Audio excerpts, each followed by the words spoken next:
So I had my first conversation with Jonathan, an entrepreneur. It turns out at the end of the conversation, he revealed he's working on a website called dinnertable.chat, and it's a great idea. I can't believe this is the first person I talked to. He's really working on the same project that I am. He's trying to bridge the left-right divide, and his strategy is he's making a website. It's kind of like chat roulette, and it's going to match you with someone who disagrees with you politically, and then you can talk about it in a private, anonymous voice chat session. Yeah, I just wanted to give it a shout out because it just seemed like such a great idea. He's really put a lot of work into it, and I'm a big fan. I haven't really test driven it myself. It's not operational 24/7 yet, but I'm looking forward to giving it a try. Now, as it turns out, he and I really agreed on everything. This was really a discussion about strategies for left-right dialogue and how to encourage that. He and I have the same goal pretty much, so not really a lot of debate, but more of a discussion, and a very good one. So check it out. I hope you enjoy.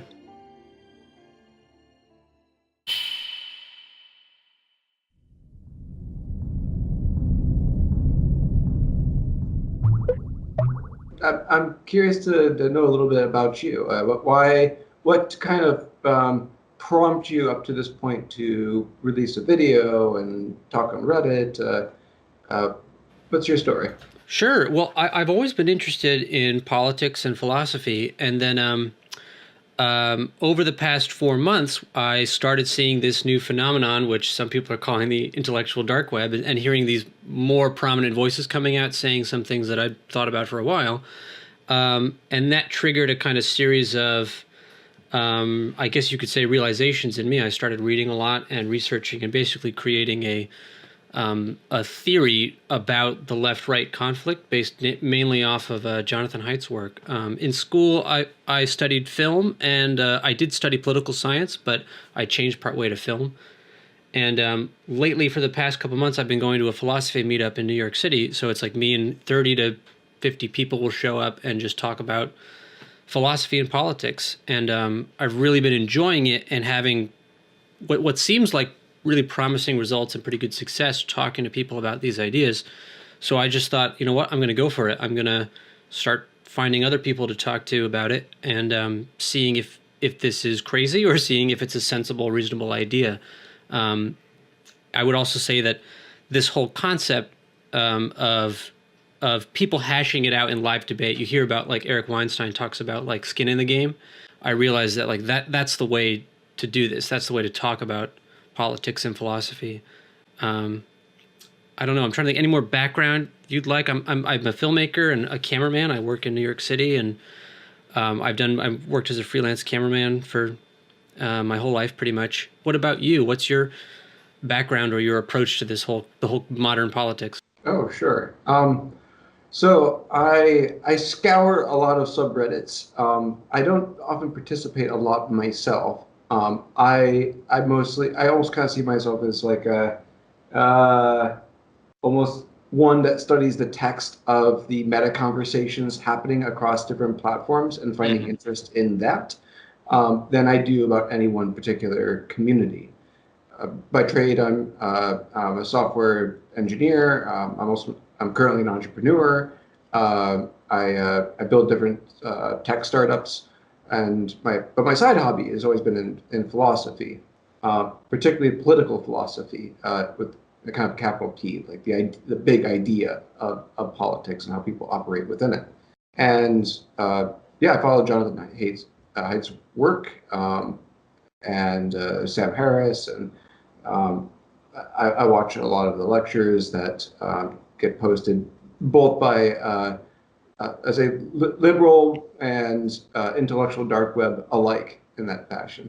The thing that I'm most interested in culturally today is how people seem to be more attracted to philosophy and the idea of open discourse, free speech, more than I ever remember growing up. And I find that notion really exciting. Me too. On the other side of it, though, is I see people promoting the idea of free speech, but at the same time in the same token, uh, being very careless about it as a tool. And the best way I Mm, can really explain it is more akin to like physical tools. It's like people for the longest of time like did not have a any like physical hobby of like building stuff or tinkering on stuff in their garage. There's no interest in it really whatsoever. They just pretty much just bought whatever was sold to them. mm. And I'm making this analogy here in terms of ideas and perspectives and I viewpoints. understand. Yeah. Um, and I really appreciate the fact that people now are starting to have their own sheds and starting to tinker with things. But on the other hand, and not that like I'm like above all of this, I'm just as blundering as everyone else, but like Sure. we're all kind of like we're breaking windows, we're smashing our thumbs in the process. We think we've created some Leonardo da Vinci level animations that turned out to be just a couple of sticks bound together. Um, Right. but I don't say that like I'm not trying to like convey that like we should look down on people doing that. And I don't think it should be encouraged. But uh, I would like to find, I guess, where I come from is I'm more in a frustrated sense whenever I watch debates across the political spectrum Mm. because it's we our meta tools in which we approach the debate seems to be very poor and it could use so much improvement. You're on exactly the same track I am, and I feel the same way about it. I'm very encouraged that there's free speech more in general, but then we've seen the free speech argument come back more from the right, but then there's a kind of a lack of awareness there that it's like that doesn't excuse you from responsibility for being a good person and treating other people with respect. They say that, well, we can say whatever we want, and it's like, well, you can, but is it in your best interests to do so? That's sort of how I would put it. And I think more people need to learn that it is about cross the aisle discussion. And you're right. Like even on the very high level, I've been felt that frustration of crosstalk. The left and the right are kind of they need to be talking to each other, and that for the past I don't know what at least the past 10 years, but I think it's a much larger trend than that. They've only been talking amongst themselves and then arguing with the other guys. So there's a culture of that. You're also correct that there's this whole democratization element of it where now everybody gets to hop in. And I think we haven't figured out the way to look at that. And everyone's now shouting at everybody. So part of what I'm doing here is I'm trying to come up with strategies, like very concrete strategies to address this. My primary thought is that what's causing this problem that you're noticing is a lack of a kind of cohesive moral foundation, a philosophical foundation. And it doesn't mean you have to agree 100% on the morals or philosophy, not at all. But you have to have that discussion first. I think people are jumping in to a kind of not a high level, but a low level politics. They're jumping in with science and facts and policy, like everyone is, right? Every Yeah, person on it's like I Facebook. like Star Wars, and the other person's like I like Star Trek, and you know they're willing to go to battle for it, but no one addresses like, well, what are like the actual fundamental differences about them Right. that we dislike, and what are the actual fundamental things about both that we both really enjoy and we Mm-hmm. can unify over. We often become so blind to some of the obvious improvements that we could both get together and help promote. Like the left, both the left and the right are proponents of, uh, let's say, at least in today's discourse, I would say they're both largely in proponent of free speech. They talk past one another on this issue, but if you look at it as a whole, at least generally speaking, I hate even using classifying like millennials as being like a tangible thing because they're just Sure. people too. But from a younger generation wise, I see that people are more open to. There's less dogmatic, like thou shall not, discuss a certain topic because it's too untouchable to talk about such a topic. I see less of that happening.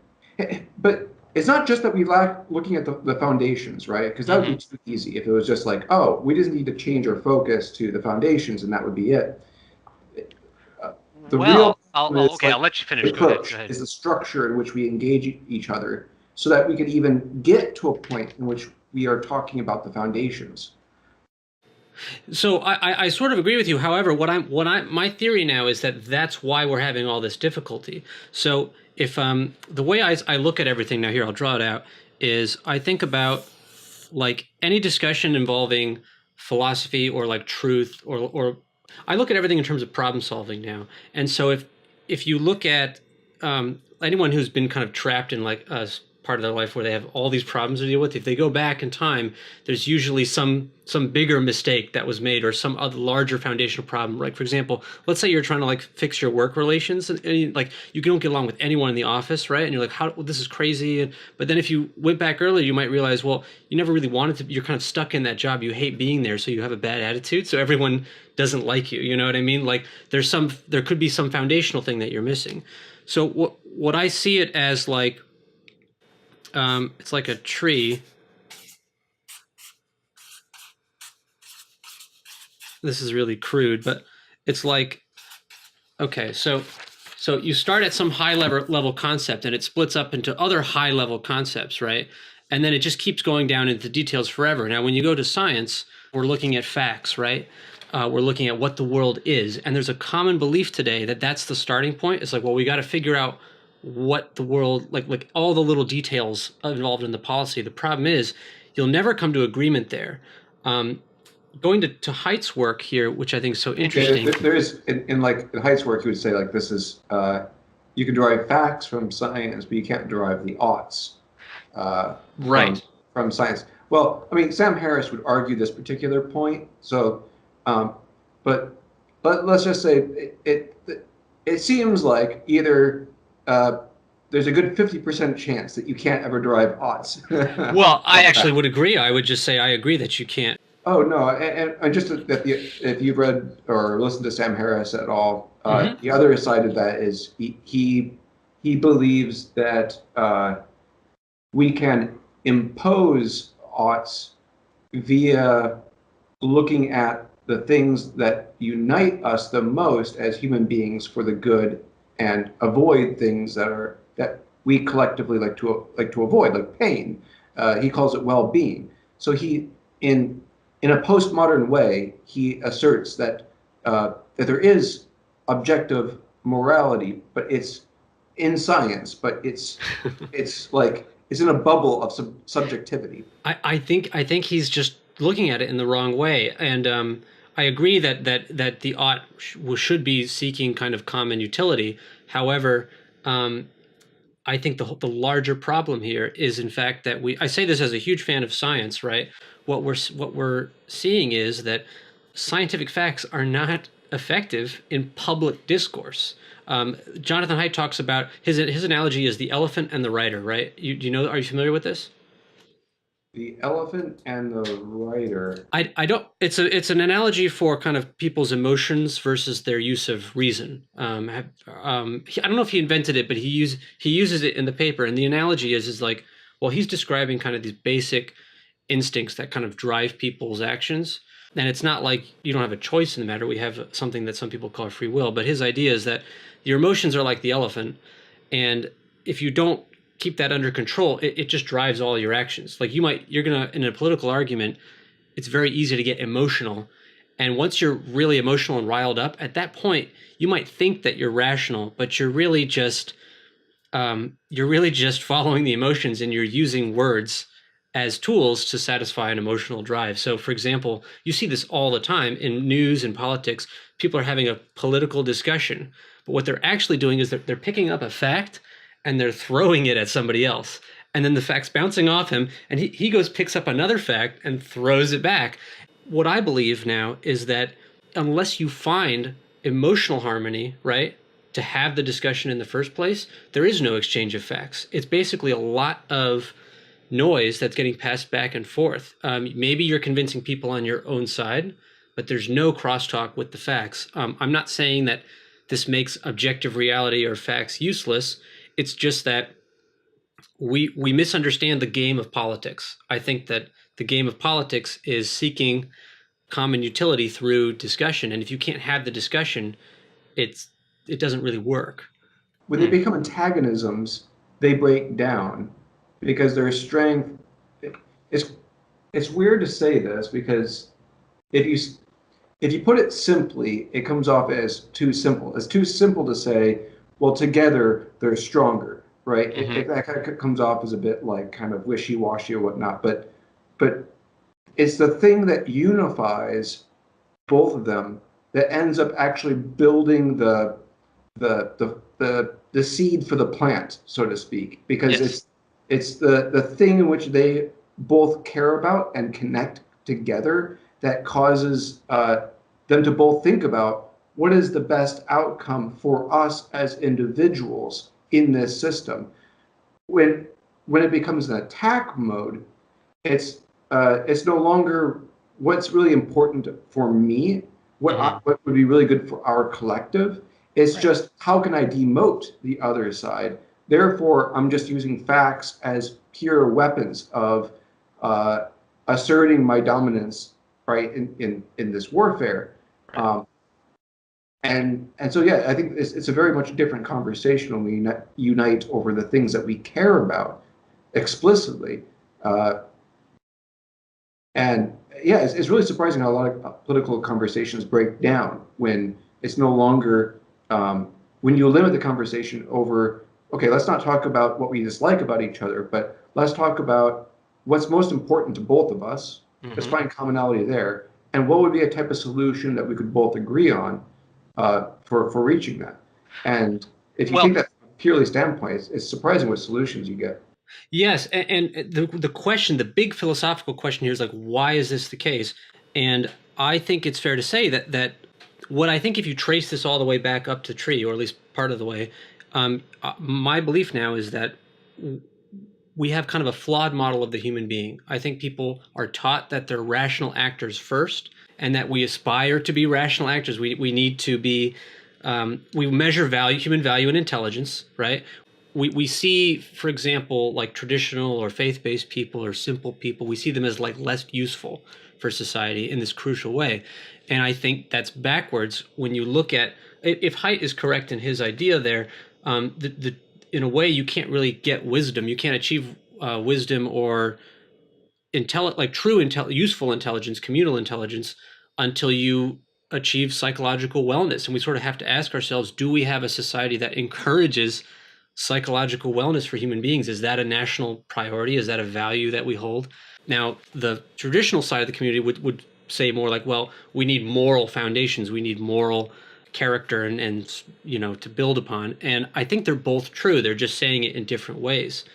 What really got me interested in this is this really radical new view. I think that Haidt's work, I think it's lurking in Haidt's work. I'm not even sure if he realizes how radical this is, but you notice that these, okay, so the moral foundations, right? Like, what are they here? I got a printout. So care versus harm, fairness versus cheating, loyalty versus betrayal, authority versus subversion, sanctity versus degradation. So it's all in opposites, right? Like, and we vary in our sensitivity to these moral, I would call them instincts. I think that's what they are, moral instincts, in a sense. And he points out quite rightly that all social animals have some form of these, right, to varying levels. I mean, all social animals are driven by these same instincts. Yeah, I mean, And, I can just say just amongst my siblings, we have very different temperaments that play into how we fundamentally feel about things happening in the world.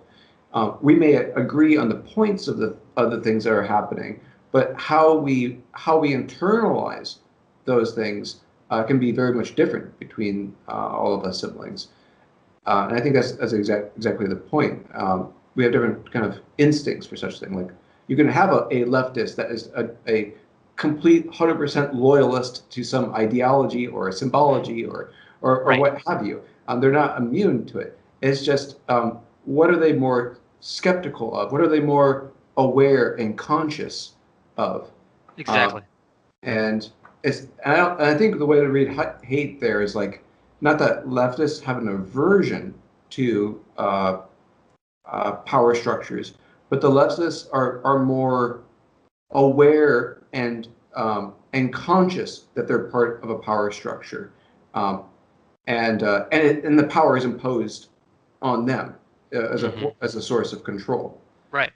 While that may not bother someone as much if they're not focused on that element, uh, this might be a general example why the left is generally averse.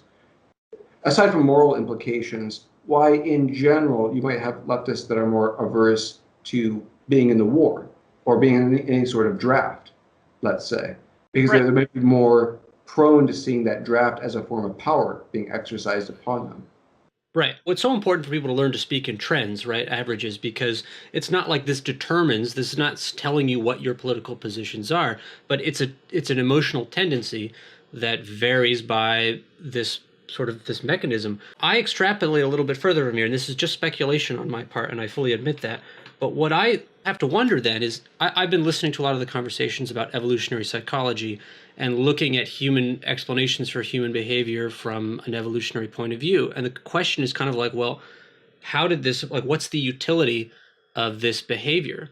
And so I go a little bit more extreme here, but it seems to me quite a logical conclusion from this that when you look at at that chart, right, where you see the conservatives, it's all in a bunch, and then the liberals, they're right. They're much more skeptical of authority. They're much more sensitive to harm and fairness and care.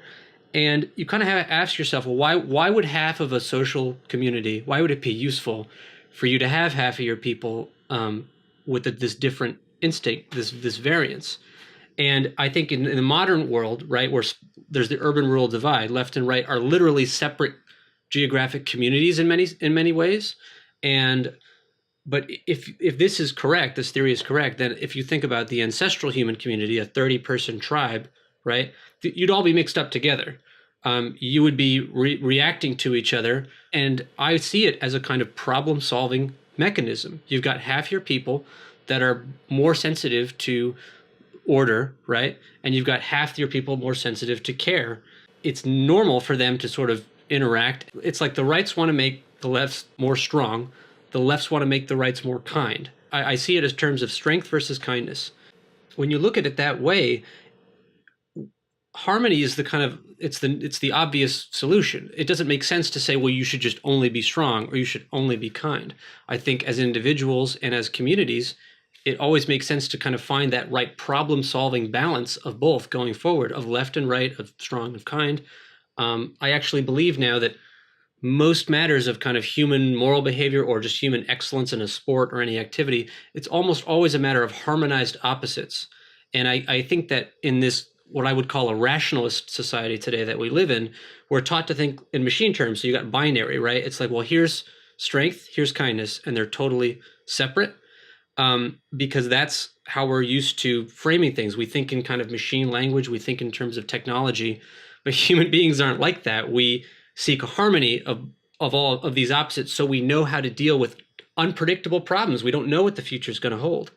So part of what I'm doing now is extrapolating from this. If that's a reasonable way to look at the world, a reasonable way to look at politics, for me, it's generating all kinds of solutions to basic fundamental disagreements that people have, and it allows me to kind of look at arguments that people have. So if I'm talking with now that I know if I'm talking to a right-leaning person, I kind of know what their inclination is. I think the solution really in discussion and debate, the tactic, is to whatever problematic idea you hear, any idea that is excessively fear-driven or hatred-driven, you sort of have to imagine, and I believe it is true now, that underneath that idea is a much better idea that they would like. I think that people have imperfect use of words around a totally reasonable emotional idea or political idea. And you have to basically take that unuseful idea, scrape off the unuseful words, and then show them the useful idea back to them. A rough idea. But go ahead and respond to all that, because that was a lot to take in. No, I agree with the premise, and I think we're in a day and age in which we need to build more tools for people to have these type of debates. We need to help others be able to improve in the way that they debate, because my instinct, my intuition today is that worldwide, the drift between left and right ideologies have um, have been tearing the fabric between them more and Yes. more. It's a cliche at this point to even point it out. But the problem is there's a certain point where it becomes really difficult to work with people to have better conversations, and that usually, I think you kind of pointed it out there, when people get to the crux in which they believe that the only really good in life is the strength, Hmm. right? And that really any empathy is actually a weakness. It becomes a moral weakness of any empathy, and and vice versa, right? You can have extreme empathy, but yet will not encourage people in any sort of way to help improve themselves or provide people the capabilities to and an environment in which they can learn and learning often requires struggle, right? Right. Um, that's what we should try to do our best to keep society from becoming is becoming kind of crossing those thresholds because it makes the conversation completely different once someone has gone beyond that barrier, where power innately is equated to a form of evil, right? Hmm. And empathy is equated to a form of complete and utter zero worth. And so, how can you engage in a conversation with those individuals to remind them that those are actually valid principles? So this is the struggle, and part of the reason I'm doing this is because I really believe you're right. I mean, it's correct. I think left and right splitting further and further apart. If this Heights theory is correct, the drama of that cannot really be overstated, because if that's correct, left and right need each other in a very fundamental way, and this is a global phenomenon. And that now I have theories about why that is the case, but the tactic I think in the here and now is what I call for myself radical kindness, and even the most hateful person, right? Someone who's saying just openly bigoted views, or on the other hand, someone, I think the left's problem is that they do what you're saying is they other the right, which is ironic. So the trick is, no matter how far gone someone seems, and I've tried this in real life, I think that you can reach someone as long as you understand the tools they're working with. So let's say you meet an extreme libertarian, totally anti-government. It's like you have to know that going into it. But what you think is, when you're talking to that person, is what they really want is personal freedom. They want freedom, right? Like they want personal liberty. Who doesn't want that, right? We all want that. And you start there, and you try to show an example of where that will conflict, where what they're asking for, it almost always inevitably comes back around and hurts their own position, right? And so you're trying to show them how they're disturbing the balance. So this is where I get a little bit extremist in my views here. I you could call me a radical centrist, but I think that looking over the 20th century, I'm getting more and more convinced that our public discourse has a lot of very unuseful terminology and words. I'm now fundamentally skeptical of all ideologies. I'm a former socialist. I still believe in a lot of those principles, but I can't call myself that anymore. I think that would be an obstacle towards reconciliation. And what I'm doing is I'm finding that beneath all these ideologies, these competing ideologies, there's perfectly reasonable desires for social or communal or individual harmony, and that's what I'm trying to sort of unmask here. So I'll read these out. I just will show you briefly. Like I've written out, like trying to identify like what the left says versus what the right says, and then trying to like unmask that. The trick for people like you and me who want to solve these is going to be to get behind ideological language, and the tactic is to use simple, more human words. So I'd really curious to know what you think about this. So for example, when the left talks about racists and fascists, okay, what they're really talking about is angry conservatives, right? When the right now, being kind of led by the Jordan Petersons, they say, like, they call the left postmodern neo-Marxists, right? And really, that's a code word for just saying angry liberals. Why are they angry? That would be the question you'd want to ask. Why are they so angry? Why are they shouting at you? They don't like you. Well, you could ask yourself that. So socialism, it's aid to the poor, aid to the disadvantaged. But when the right hears socialism, they hear threat to order, right? They hear revolution. Um, when the left talks so much about anti-racism, underneath that it's aid for the disadvantaged, aid for the poor. It's not just the right has beliefs about certain failings, qualifiers over socialism. It's also a notion about it's also kind of a libertarian rejection as well, which is like um, it's uh, it's not necessary, it's not fair that someone gets some benefit without the just work for Mm. that benefit. That being able to kind of reap your own harvest is a just thing, and I think that comes also from a one of those values that Jonathan Haidt talks about. So on Exactly. the right is like what is just and fair. Um,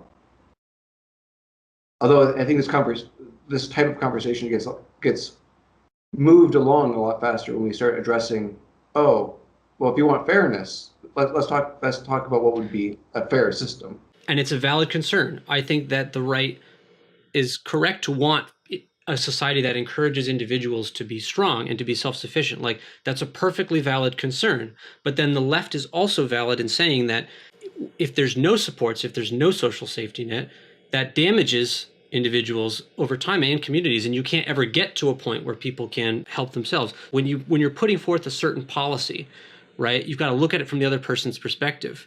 I think that what we live in today is not really a free market, right? What we live in today has a lot of problems, and it's not a happy market. And so when the left hears that the rights want more and more free market, they just kind of think, well, they want more of what we have today. The right themselves make that mistake, I think, when they talk about capitalism. Really, they should be talking about markets. Uh, Go it's ahead. not that free market. Yeah, and we should also be careful with the terminology because even within the free market, we have to know the limitations of such a system, right? We, I think one of the problems about the free market is uh, it's like one of the most powerful inventions humans have ever created. Mm, However, it's like a box of TNT, right? Like we can right. move mountains with it, but we can also really, really injure ourselves with it as well. And I back that analogy up by saying, I mean, some of the best technological revolutions, inventions that we've had has come about because of uh, in some ways capital being accrued and Mm-hmm. the free market competing over different possible solutions. And the stock, even the stock market mechanics, also encourages some types of innovations to happen.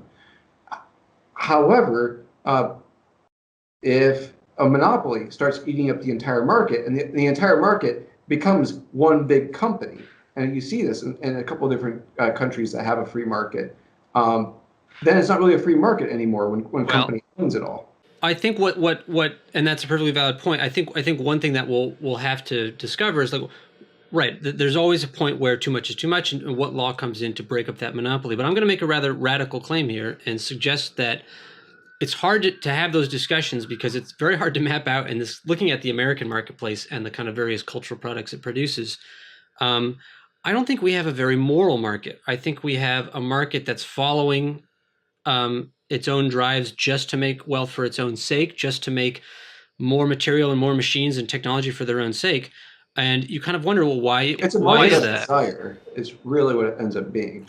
Well, see, and well, you have to wonder. It's like, why do our desires channel in this way? So I'm going to argue that we have what I would call there's so much pathology in the market. There is so much psychological pathology of workers, of bosses, of people working. Yeah. And what it does, what we have is a market that does not allow you to make strong decisions for yourself as a worker, as a company person. And I argue that's because we lack that common foundation at the bottom of the pyramid. My argument is that if there was a basic level of care available to people, I'm talking simple, like a place you can go, a room, like I draw it out literally as a room. Like, I think we build prisons for people in this country where they go if they screw up, right? But my feeling is that every person, every citizen of the country, if they need it, if they're in hard times, we should trust them to say, I need help. And there's just a place you can go to spend the night, right? Or a week or a month, however much time you need to get back on your feet. We build prisons for people, for offenders who do horrible crimes, and we stick them in there and we give them food and water and clothing and shelter. But we don't do that to someone who just needs help. And I think that that generates a baseline level of just psychological insecurity of every person. No one wants to have to go be a burden on their family, because they were at work, and let's say their boss was like abusing them emotionally, like making really terrible comments and just making their life miserable, right? That's leverage. You sticking up for yourself and making a moral choice for yourself is leveraged against you by your basic survival instincts. You want somewhere to go. You don't want to be on the streets. Um, we have some social spending. We have some. There's shelters you can go to. But my question to everyone, really, middle class, upper class, lower class, wherever you are, is: would you feel comfortable? Do you feel comfortable going there? Like, do you have privacy? Do you have personal dignity preserved for yourself? So that way you could say, you know what, my material possessions here, it's not worth it for me to not work in a company that I believe in, that I think is doing good in the world. You're preaching to the choir. I know exactly what you're saying here. But in a way, what I'm trying to do is phrase it as so simply so that you can sell this idea to the right in a way, because what they're so focused on individualism, they're focused on strong moral choices. So a lot of people on the left will talk in terms of economics. They'll talk in terms of, well, the market goes out of control, and so you need these regulations. Like that might very well be true, but I think that there's a strong case, conservative case to be made, that we we discourage moral actions over time as opposed to encourage them with the way the market is set up. And as an American, someone interested in art and public discourse, I think the evidence is in our culture. I think that public discourse has gone downhill. I think that America used to make the greatest, most interesting movies in the world, right? I mean, I'm not talking successful. I'm talking about Hollywood films of there. We had multiple golden ages, and that's not happening anymore. We just make blockbusters, and all moral decisions have kind of like moral character has sort of left this marketplace, and I think that's because we're letting the market run on autopilot. That's the tack that I want to take to the conservatives. I'm just curious your thoughts on that. It's true, and I'm of the personal opinion this is the problem that we're wrangling with, um, not just our country but multiple countries. There's a statistic in Britain showing that 34% of people thought that their jobs were meaningless. Like they could just Yeah. their jobs just disappeared. There would be the company really shouldn't be hurt because of their job disappearing. It doesn't really affect the end product. Um, Maybe that's true, maybe that's not, but that's kind of besides the point. The point is there's human beings, 35% of human beings view their work as entirely meaningless, but Yes. yet they work this job, even though they want meaning, they work it because it provides them that stability. They have a family to take care of. They have limited time. They may not have the privilege of being able to go home after work and picking up a new career, right? They may not Right. necessarily have that time. Um, so would it not be fair if we're trying to really exercise people's personal liberty? And this is I would say the conservative argument that I would try to make is, wouldn't it be fair and just to give people that have no other means to get the education in order for them to be more free, right? If free is that value that we have in society. Um, it seems unfair that people that are in hard situations become essentially slaves to their own labor because they have no means to free themselves to do more meaningful work at the end of the day. I think we can all see that in our daily lives. I totally believe that 34% or more of people in this country think their jobs are meaningless, and you kind of have to ask yourself, why is that? And should we accept that? And now here's where the conservatives will say, well, this is why we want religious conservative values. People lack this and they need this. Meaning, this would be the Jordan Peterson response. So I'm just curious. Let's get into the philosophical part of it here. Like, what do you think is human meaning? Like, what do you think um, will what is it that people are missing? And if someone takes the conversation in that direction, where would you go with it? Oh gosh, I think Meaning is one of those things. Is like, how do you define art precisely? Hmm. Uh, it's it lies somewhere in the ambiguity, almost intentionally. It's you could take a little bit of Jordan Peterson here, right, and say, well, it's that place between order and chaos where you feel like you have some control in the Hmm. situation, but yet you're exploring new territory that uh, and then I'll kind of add in some maybe like Heidegger in here. It's some it's not just any chaos that you're looking for. It's chaos that particularly arouses you in the intellectual sense, right? Well, depending on the career, I guess it could be a physical sense too. Uh, but it's something that piques your curiosity. It's the thing that drives you into chaos. Because otherwise, if you're just pushed into chaos, like you get hired, you're forced to do some job that you have no idea what to expect out of it, and it wasn't your choice in the big at all. It might be interesting trying to figure it out, but it may not be actually something that you find meaning in. It just might be a lot of hard work and research to get into it. I think we can all agree that we are looking for meaning. Otherwise, we would just say people should just do research, right? Just cold, hard research. Forget the meaning side of things. But I think we all agree that we want meaning. I don't think I've talked to anyone that says, no, I hate meaning. I want to Right. do less. I want to do less of that. Um, so I think in order for something to be meaningful, there has to be both. It's a personal thing.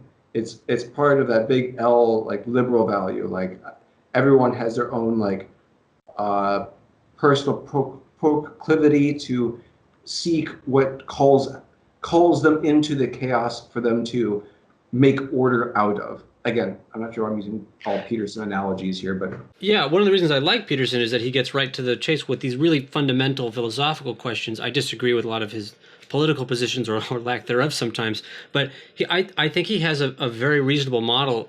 I think that the basic Jungian model of the human being is much more accurate than any material definition we've come up with since then, in broad strokes. And he really explains that pretty well. I would simplify it. For me, it's the first thing is voluntary will, following your own will. That's the most important thing. And then you kind of have to wonder, what do humans will to do? And I would say that we're in our own personalized ways. We're all driven to help ourselves, our families, our communities, and now today our nations, our virtual communities, seek short-term and long-term survival and thriving. And I actually believe, following from what Brett Weinstein kind of says, is that I don't, I think it's accurate, fairly accurate, to take an evolutionary view of people and history and society. I think people want their, not that it's a one way street, but that people want to make things better. They're driven to help their community. And if you look at Haidt's research, what he's really showing is that people are at core driven. You're not one person. Like, you're actually, we are atomized individuals in modern society, but the fact is, on a biological level, we're designed to want to help ourselves and go out into our community and help the community, and we do that through competition or cooperation, and usually a harmony of both. And that's, again, the right-left. Right's into competition, the left's into cooperation, and we're all kind of in it together. What modern society says is that, well, the it's okay, technology takes over, and science, it's going to do it all for you. And I think that's not true. I think that science is really important, and you have to ask yourselves, what do we use science for? We use it to help fulfill these drives, help ourselves and our community seek long-term survival and thriving. You can't just thrive, and you can't just survive. You've got to do both. yeah. Are you familiar with Michael Sandel? No, let me write that down. Michael Sandel. Yeah, he is a political philosopher at Cambridge University. I believe it's Cambridge. Uh, and he's a very articulate thinker. He's very uh, concise, and he has a good way of explaining different moral problems in society, particularly in justice and legal and more concrete politics. And in a way, he kind of marries Jonathan Haidt's work with kind of more the practical day-to-day application in legal frameworks and the way to view um, politics today. So where I was going with that is we've one of the points he brings up is that we've avoided for a long time bringing up ethics and morals Yeah. into politics because, quite honestly, the world has been very unsophisticated talking about ethics and morals, often just simply deferring to whatever was taught to us. Um, and so there was a general aversion, particularly with our founding fathers, to go out of the way and say, all right, we need to separate, religion and belief from politics and make politics completely and utterly neutral to religion, right? And Hmm. that way we can build as fair of a system as we possibly can. And I think that that was a good stepping stone in history. But I think by uh, becoming averse to talking about our core principles and values, um, we've now just deferred our principles and values onto, at least at face value, we deferred them to just whatever the law says or whatever the free market Right. says. Right. And we don't, but yet we do have those principles and values, whether or not we acknowledge them. At least I find that from my own belief. You talk to anyone, you kind of tease out the details.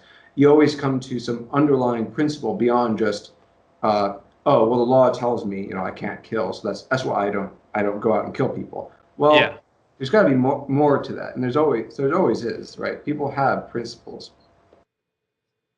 Exactly. That was always fairly self-evident to me as someone being interested in films and art. Like I would watch all these movies from all around the world, and it's kind of like, well, what makes a really great movie versus one that's not so great? And most of them have a kind of moral wisdom to them and are telling you about what it's like to live with other human beings or problems you might run into. And the idea that that's all constructed to me was always just crazy to me. So I'm surprised it's so common nowadays. Actually, this is probably the best time now for me to tell you about a project I've been working on. Please. Um, so, as I told you, I'm an entrepreneur, Yeah. and as you can tell, I'm interested in this subject because this is something I've been thinking about for probably the last, I would say, I've been thinking probably daily about this problem for the last 2 years. Yeah. Um, and how I've been thinking about it is what are the tools and structures and stuff that society could be introduced to society to allow them to um, both uh, give them the tools, right, to better reason out their own principles and beliefs, and and in others find out what motivates others, and try to determine what type of systems help unify people over their commonalities over their differences. And it sounds very vague and broad, but I mean that's the starting point, right? Like what do you do from there? And so I've thought about like, well, I could host meetup groups where people can come together in a Mm. location, right, and talk about these things. But one, that's very hard to scale. It's possible, but it's hard to scale. Um, but two, the biggest problem though is it really doesn't work effectively because politics has become more and more geographical. Mm. In fact, it's uh, knowing where you live gives a very strong predictor, right, over what your politics are. Hmm. And so it's going to be very difficult to get someone from Kentucky to meet with someone in San Francisco, um, at least at scale, right? Right. So I built a startup over the last about 10 months called Dinner Table Chat. Mm. And I'll send you a link after this to check it out. Again, it's called Dinner Table Chat. Got it. And uh, it's an experiment I'm running right now to uh, see if I can build a system to bring people specifically from different political viewpoints. So Hmm. you can think of it like a matchmaker. Are you familiar with chat roulette? Yes. This is like I know what you're going to say before you say it. This is a great idea. Go ahead. Yeah, go ahead. It matches you to someone that has a different viewpoint on Right. a topic than you do.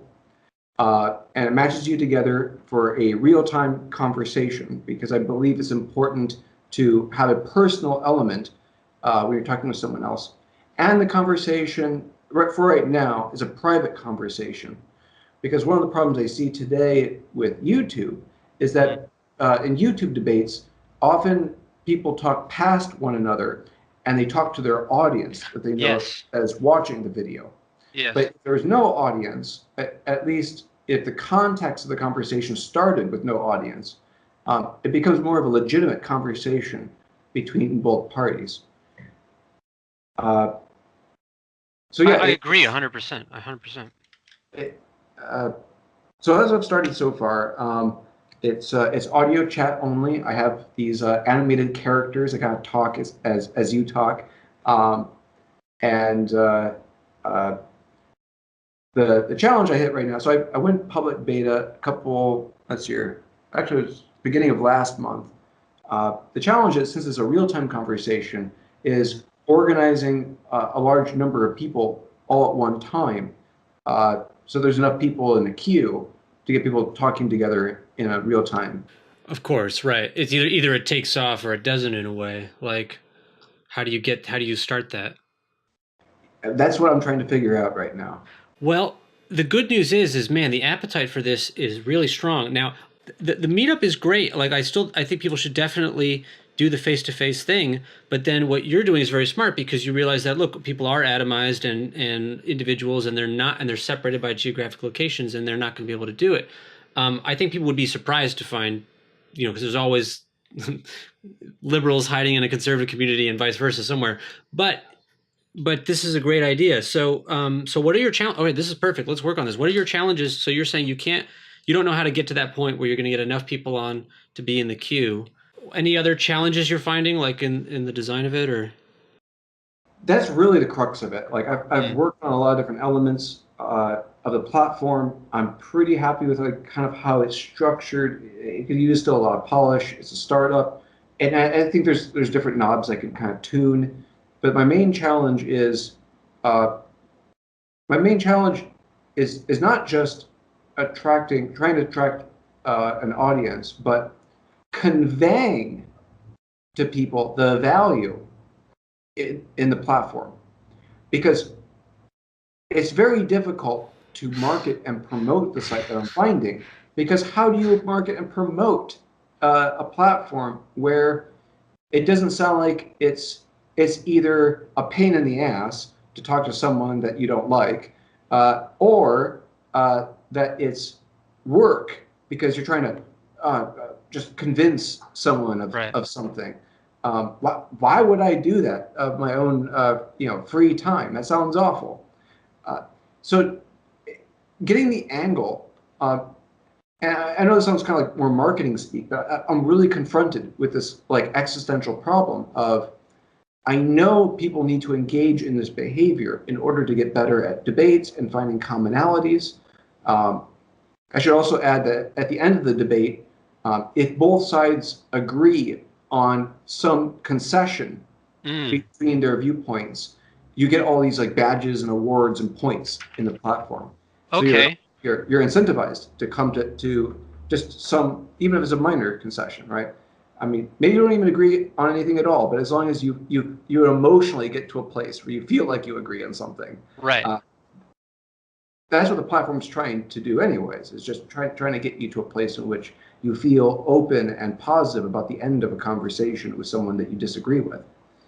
So that's where I'm at. I it's the most valuable thing I've been able to articulate to try to go out and build. I've Mm. been doing this full time for the last uh, about 11 months now, and uh, I've beta tested it with probably 40 to 50 users so far, and I've gotten all positive remarks saying like, yeah, this seems super awesome and useful, and like Mm, I like the experience.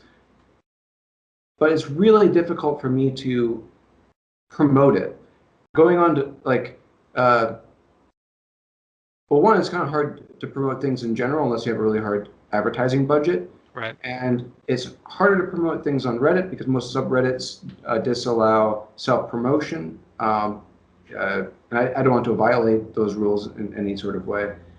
Um, and then where you have the opportunity to promote the platform, uh, it's hard to convey in a very concise way without writing this huge document about like the metaphysical reasons why we should be getting together between both divisions and how we become stronger if we work together in order to sell people that they should put in.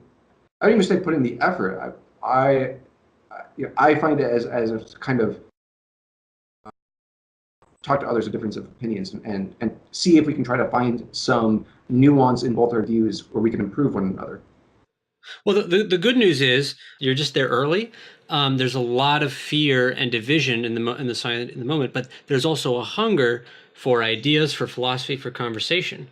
Um, I see this everywhere now, and so I suspect that if you get your foot in the door at the right time and you're positioned there, you're going to be able to ride a wave that's just not there yet. We're ahead of other people, and so it's a question of positioning yourself right and marketing yourself right. I mean, do you have videos? Do you have probably you need a good short 2 or 3 minute video that just sells the um, the concept that shows people talking. I have Oh, a promo cool. video I'm developing right now, but it's going to take a couple weeks to produce Right. because anything that's quality takes time. Of course. Uh, so I'm working on that. Having a few sample videos would be great, but the other thing that would be valuable is, and this is less about the platform specifically, is Mm. I'm curious to connect with other people that are interested in this middle ground, communicating between polarized sides in a legitimate sense, and it's almost get the signals that we're getting when we talk to other people about these issues and trying to promote a middle ground and use that information to try to strengthen the platform that I'm building. Um, because this is kind of a new thing, right? Like I'm trying to legitimately build a platform that Mm. helps people talk between divisions. One very difficult element, right? A part of this is like people that troll, right? The internet is probably 90% of people that just troll. I'm being facetious, but that's the point. So what are some effective systems to deal with people that are just out to give you a hard time and don't have zero interest in actually the conversation? You know what? Emphasize personal responsibility. Emphasize volunteerism. Right? Like you're both parties are only in a conversation because they want to be. Like if at any point you think someone is showing just bad faith, you end that conversation and you go to the next one. You're just looking to change the minds of people that you can, or you're looking to come to agreement with people who you can. So for trolls, there, I think it's just like chat roulette or something. Like if you see someone you don't like, you just press the skip button. I don't know if there's a rating system, like can you thumbs up or thumbs down someone, but You don't give a thumbs up, thumbs down on the person. You give thumbs up, thumbs down on different qualities of the I love conversation. it. I love So it. quality might be like authenticity, might be how many facts you brought to the table uh, uh, with references. It might be how good of a listener you were, or if Mm, you're a good listener or not. And I love it. uh, this is so instead of like, oh, you've gotten like an upvote, it's more of like, hey, here are the qualities that you can work uh, to improve your ratings in future debates. And that seems about right. It's just about growing as someone that's engaged in conversation. That's all great. I mean, that all sounds good to me. I mean, what's nice about it is that I think if it is live, if it's voice to voice, audio or to audio, trolling is much harder, and anyone can just end it at any time.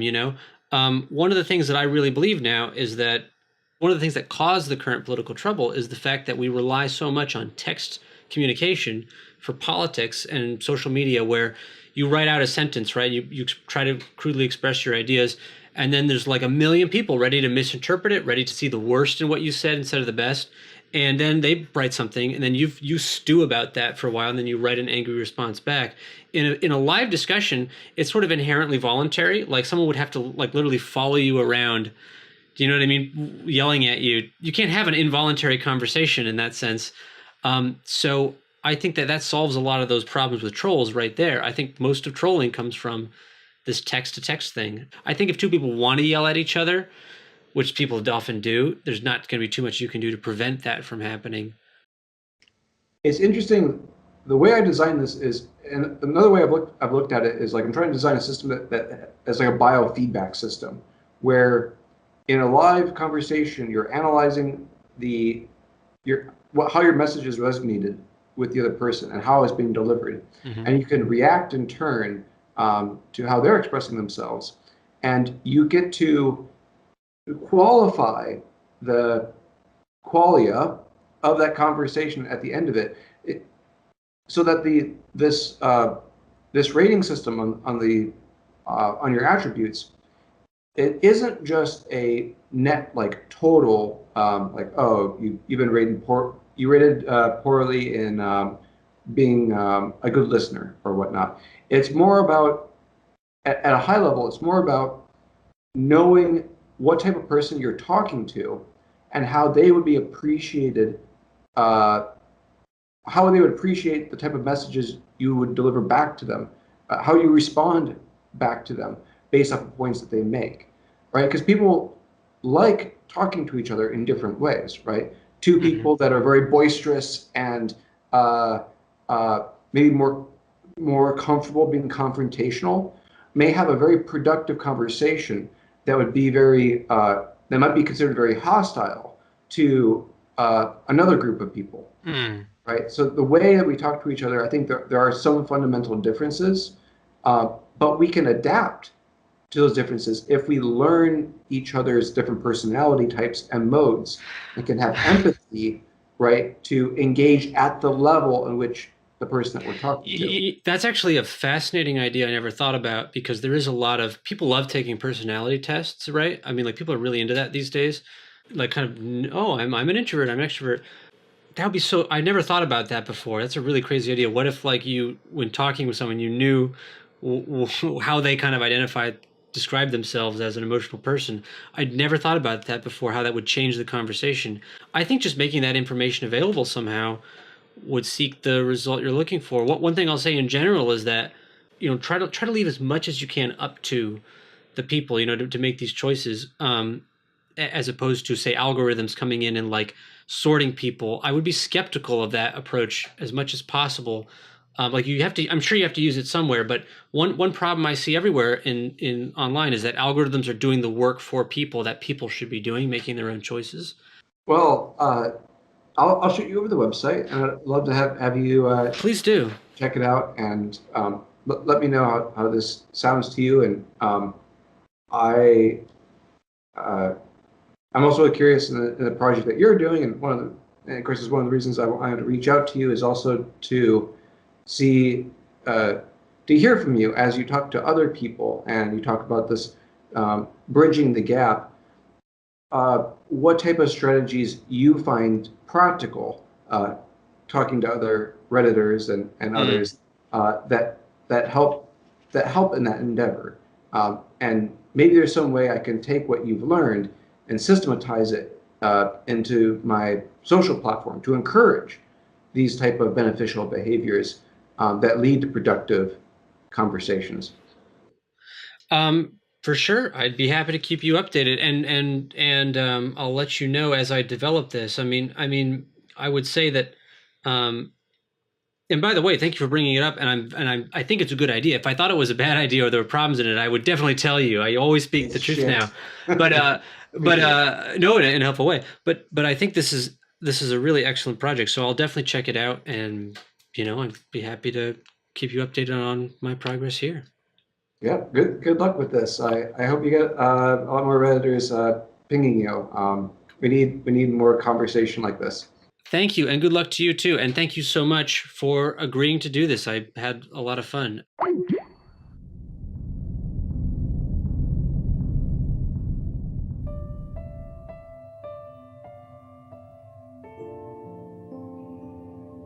After every time I have a political or philosophical discussion, I like to do some self analysis and kind of think what I could improve on in the future. And this was the first time I did one of these. And I think I was really eager to talk about my ideas and put my perspectives forward, which is fine. But I just wish I had asked more questions and really kind of teased out what he believed and created more of a back and forth dynamic. But overall, I'm very happy with how that went. It was great to meet John and or Jonathan, whichever he prefers. And I look forward to speaking to him again in the future.